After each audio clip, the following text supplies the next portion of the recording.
Corri. Meus pés batiam no asfalto úmido. O suor escorria pelo meu rosto. A noite estava escura e opressiva. Eu podia ouvir passos atrás de mim.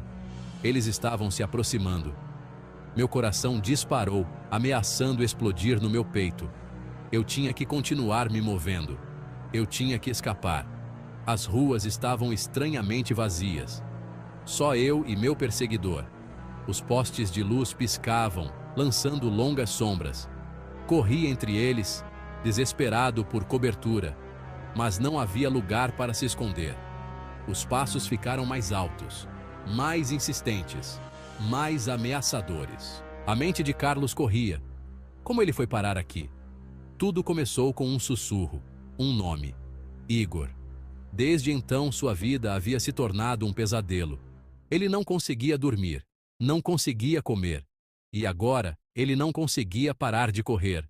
O medo o consumia. Isso o impulsionava. A noite parecia interminável. E Carlos sabia que em algum lugar na escuridão, Igor estava se aproximando. Igor era mais do que apenas um homem. Ele era uma força da natureza. Um pesadelo vivo e respirando. Carlos só o tinha visto de relance. Mas aqueles breves momentos estavam gravados em sua memória. Os olhos de Igor eram fossos negros como carvão, sem alma, famintos. Sua pele estava pálida como a morte. Parecia brilhar na escuridão. O jeito que Igor se movia era anormal. Ele deslizava em vez de andar. Quando ele falava, sua voz era como unhas em um quadro negro. Isso mandava arrepios pela espinha de Carlos. Cada palavra pingava malícia, com promessa de dor por vir. Carlos tinha ouvido histórias sobre Igor.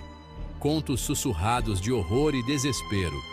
Diziam que ele atacava os fracos, os vulneráveis, aqueles que não tinham ninguém que sentisse falta deles. Carlos nunca acreditou nessas histórias. Até agora. Agora ele estava vivendo-as, respirando-as, fugindo delas. A presença de Igor era sufocante. Mesmo quando Carlos não conseguia vê-lo, ele podia senti-lo. Um toque frio na nuca, um sussurro em seu ouvido, a sensação de estar sendo observado. Sempre observado. Carlos sabia que Igor estava brincando com ele. Isso era um jogo para ele. Um jogo doentio e distorcido.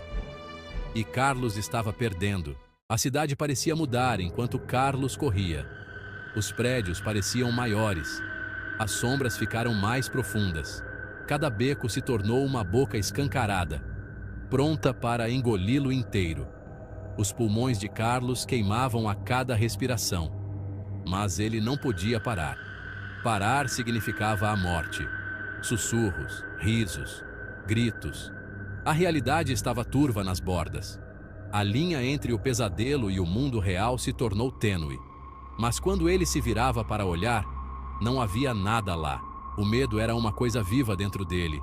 Arranhava suas entranhas, apertava seu coração, nublava seus pensamentos.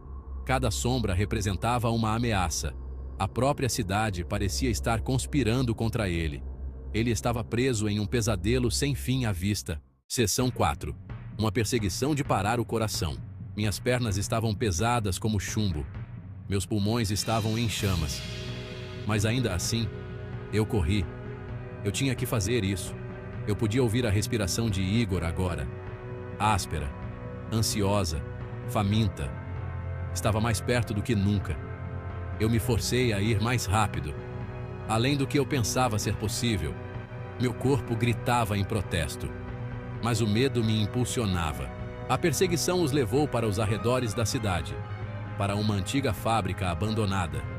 Carlos atravessou os portões enferrujados. Entrando na escura goela do prédio, o cheiro de decomposição o atingiu. Mas ele continuou, zigue-zagueando entre máquinas, sempre correndo. Os passos de Igor ecoavam no espaço cavernoso. Eles pareciam vir de todos os lugares ao mesmo tempo. Minha cabeça girava para frente e para trás, tentando identificar a fonte. Mas era impossível. A fábrica brincava com o som, com a visão, com a sanidade. Eu sentia que estava enlouquecendo. Carlos tropeçou em uma grande área aberta. O luar entrava pelas janelas quebradas, projetando sombras misteriosas. Seus olhos percorreram o local, procurando por uma fuga, por qualquer coisa. Mas não havia nada, apenas espaço vazio. E o som da aproximação de Igor, mais alto, mais insistente. Seção 5: A terrível revelação. Eu me virei, pronto para enfrentar meu algoz, para olhar a morte nos olhos. Mas o que eu vi me congelou no lugar. Não era Igor parado ali. Era eu mesmo. Uma imagem espelhada exata, nos mínimos detalhes. Os mesmos olhos arregalados, o mesmo peito arfando, o mesmo terror estampado no meu rosto. Você realmente achou que poderia escapar de si mesmo? O outro, Carlos, falou, com a voz de Igor. Aquele som terrível e irritante. A mente de Carlos vacilou. Isso não podia estar acontecendo. Não era possível. Mas no fundo, ele sabia a verdade. Ele estava fugindo de si mesmo o tempo todo. Da escuridão dentro dele. A loucura que estava crescendo, apodrecendo.